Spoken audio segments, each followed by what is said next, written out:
Mari kita lakukan dengan sungguh-sungguh. Setelah pengawas meneriakkan slogan pertempuran, menandakan rencana pelarian mereka resmi dimulai. Setiap orang memainkan peran masing-masing. Mereka terlihat sibuk, padahal sedang menunggu kesempatan. Andor diam-diam mengambil batang besi dari rekannya, dan menyembunyikannya dengan cerdik di lengan bajunya. Lalu ia diam-diam pergi ke toilet, dan kembali memotong pipa air.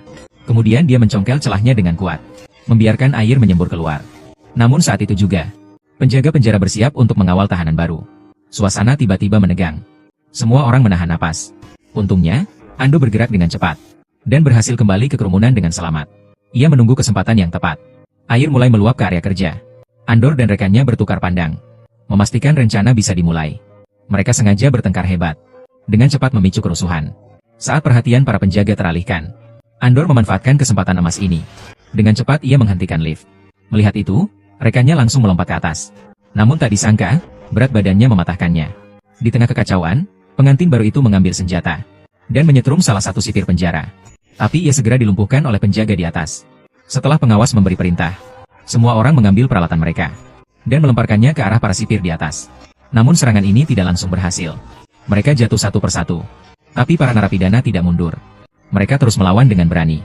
Penjaga penjara segera memanggil rekan-rekannya, mengaktifkan mode setrum darurat. Para narapidana harus segera bereaksi. Mereka melompat ke panel kontrol. Namun, dalam krisis yang tiba-tiba ini, tidak semua orang bisa bereaksi tepat waktu. Beberapa narapidana yang bergerak lebih lambat terkena sengatan listrik. Namun, sistem listrik segera mengalami korsleting, membuat alat kejut sipir penjara tidak berfungsi. Situasi langsung berbalik. Mereka segera menyerbu ke peron, siap untuk melakukan perlawanan yang lebih besar.